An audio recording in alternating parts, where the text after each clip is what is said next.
Mr. Chairman, and thanks to the witnesses. Ben Shapiro, who came up with the thug life, Ben Shapiro? I have no idea. Wasn't me. I have never listened to a complete rap song in my entire life. It's funny and it's well done. It has some of your greatest hits. Let me ask you. You mentioned the professors. Obviously, the professors overwhelmingly are on the left. Some are fair and want to do. Some are more pushing an ideology. But I wonder. I see some of these things that you've dealt with others. I mean, is it the professors doing this, or are these students just predisposed to do this? It seems like there's a lot of radical students anyways, and a lot of them are kind of going to do this even if the professors weren't egging them on. Is that true? I think there are three groups. I think there are usually a couple of radical professors who egg them on, not the entire left faculty, because that would be pretty much everyone, but like a couple of radical professors who decide that they think it's worthwhile for there to be massive protests, some student organizers, and then very often lately, you've been seeing people bust in from the outside. So at Berkeley, you saw people coming in from Antifa and integrating with the Berkeley student population, and then doing acts of violence. At Cal State LA, there were a couple of busloads of people who were bussed in. So it's really those three groups, I think. And when you're dealing with the anti-Semitism and anti-Israel views on campuses, is that faculty-driven, or is that outside the university? Well, I mean, I haven't dealt with that as much because I think that in the last couple of years, most of the opposition has been coming from the Black Lives Matter movement, from the Bernie Sanders socialist wing of the Democratic Party.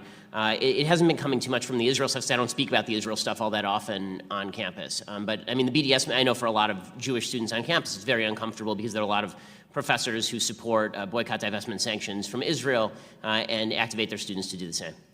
So just from a conservative perspective, we look at some of what's going on college campuses, and we don't necessarily like it, but we don't really want government involved in a lot of this anyways. But on the other hand, people will point out is we're funding these universities. So the American taxpayer is underwriting a lot of this stuff. So is there a role for government given that we're funding it, or is it just type of thing that, we fund it and we still got to just keep our hands off? If we weren't funding it, then I would think that there would not be a role for the federal government at all. But given, a lot of money is going to these universities. Yes, the Wisconsin law that's been discussed repeatedly has been, I think, a little bit unfairly maligned because people are refusing to read the end of the phrase in the law, which is that this is speech that interferes with the speech of others, meaning if you have administrators who are basically handing a heckler's veto to people who are standing up in front of other speakers and then attempting to block it, that's not actually free speech, that's trespass. So I don't know that you need another piece of legislation. I think you do need enforcement of existing law that exists to prevent what is in fact criminal activity and not free speech activity. But there's going to have to be some sort of consequences for administrators who don't abide by the current law, because what they're doing is they are essentially saying, we can't shut down this speech, but if you go and you make a big fuss, then we'll say that in order to shut down the fuss, we have to shut down the speech. And if they continue to do that, then I don't see, why federal funding should be going to, I don't see why my taxpayer dollars should be going to a university that bans me because the university refuses to protect my right to free speech.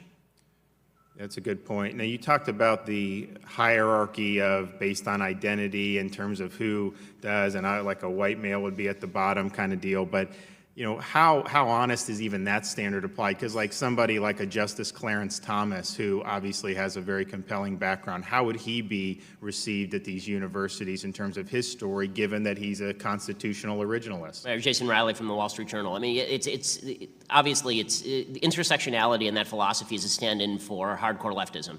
And it's just a way of using multiculturalism as the entree to leftist points of view. It isn't actually, as you say, if Clarence Thomas says something, nobody on the left is going to say, well, he suffered as a black man, so his perspective is more valuable than Joe Biden's perspective on a particular issue. You're not going to hear anyone on the left ever say that.